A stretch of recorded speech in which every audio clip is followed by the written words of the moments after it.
ನೋಡಿ ಸರ್,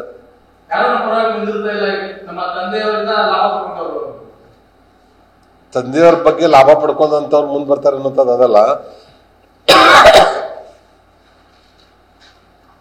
ತಂದೆಯವರು ಸಪೋರ್ಟ್ ಮಾಡಿರುವಂತದ್ದನ್ನೇ ಈಗ ನನ್ನ ಬೀಳಿ ತಾಲೂಕದವ್ರು ನನ್ನ ಸಪೋರ್ಟ್ ಮಾಡಿದ್ದಾರೆ, ಆಶೀರ್ವಾದ ಮಾಡಿದ್ದಾರೆ.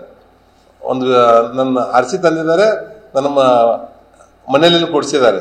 ಅದೇ ತರ ನನ್ನ ಮಗ ಬಂದ ನನ್ನ ಮಗನ ಕೊಡುಗೆ ಅನ್ನೋಂಥದ್ದನ್ನು ಬೇಕಲ್ಲ. ಅದಕ್ಕೆ ಅವರು ವಿಜೇಂದ್ರನು ಚೆನ್ನಾಗಿ ಕೆಲಸ ಮಾಡ್ತಾ ಇದ್ದಾನೆ, ಇನ್ನೂ ಯುವಕ ಇದ್ದಾನೆ, ಇನ್ನೊಂದು ಹಿರಿಯರ ಒಂದು ಅಭಿಪ್ರಾಯ ಮಾರ್ಗದರ್ಶನತೆ ಒಂದರಲ್ಲಿ ಕೆಲವೊಂದು ಕಡೆ ಎಡಿರ್ಬೋದು. ಅವನೊಬ್ಬ ಲಾ ಗ್ರಾಜುಯೇಟ್ ಇದ್ದಾನೆ. 50 ವರ್ಷ ಯಡಿಯೂರಪ್ಪನವರ ಹೋರಾಟದ ಮತ್ತು ಸಂಘಟನೆಯಲ್ಲಿ ಅನುಭವ ಪಡೆದಿರುವಂತವದಾನೆ. ಅವನು ಸಹಿತ ಇನ್ನೂ ಹೆಚ್ಚು ಶಕ್ತಿ ಹಾಕಿ ಎಷ್ಟು ಜನ ಅಸಮಾಧಾನರಾಗದಾರೆ ಅವ್ರ ಮನವೊಲಿಸುವಂತ ಕಡೆ ಗಮನ ಹರಿಸಬೇಕು. ಮತ್ತು ಏನು ತಟಸ್ಥ ಗ್ರೂಪ್ ಇದೆ ಅದಕ್ಕೆ ಒನ್ ಟು ಒನ್ ಆಗಿ ಹೋಗಿ ಮಾತಾಡ್ಬೇಕು. ನಾನು ಹೇಳುವಂಥದ್ದು, ತಂದೆಯವ್ರ ಕಡೆಯಿಂದ ಸಹಾಯ ತಗೊಂಡಾರೆ ಅಂದ್ರೆ ಅವರು ಒಂದು ಮತ್ತೊಂದು ಬೇರೆ ಮಾತಾಡ್ತಾರೆ. ಅದು ಮಾತೇ ವಾದ ವಿವಾದಕ್ಕೆ ಆಸ್ಪದ ಆಗಬಾರ್ದು.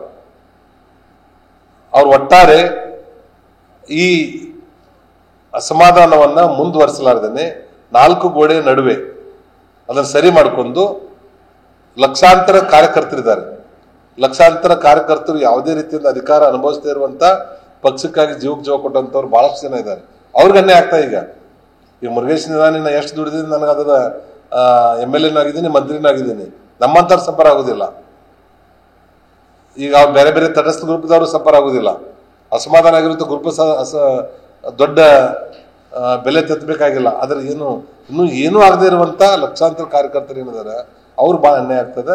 ಅವ್ರನ್ನ ಕಣ್ ಮುಂದೆ ಇಟ್ಕೊಂಡು ಇಬ್ರು ಎರಡು ಕಡೆ ಹೇಳ್ತೇನೆ ನಾನು. ಅವ್ರಿಗೆ ಬುದ್ಧಿ ಹೇಳುವಂತ ಅಥವಾ ಮಾರ್ಗದರ್ಶನ ಮಾಡೋಂಥ ದೊಡ್ಡವರಲ್ಲ. ನಿಮ್ಗೆ ಏನೇ ಅಸಮಾಧಾನ ಇದೆ ದೊಡ್ಡವ್ರ ಮುಂದೆ 4 ಗೋಡೆ ನಡುವೆ ಕೂತ್ಕೊಂಡು ಚರ್ಚೆ ಮಾಡಿ ಸರಿಪಡಿಸ್ಕೊಂಡು ಮುಂದಿನ ಪೀಳಿಗೆಗಾಗಿ. ಮತ್ತು ಇವತ್ತು ಕಾಂಗ್ರೆಸ್ಸಿನ ಸರ್ಕಾರ ಅತ್ಯಂತ ಭ್ರಷ್ಟ ಸರ್ಕಾರ, ಸಾಕಷ್ಟು ನ್ಯೂನ್ಯತೆಗಳಿದೆ.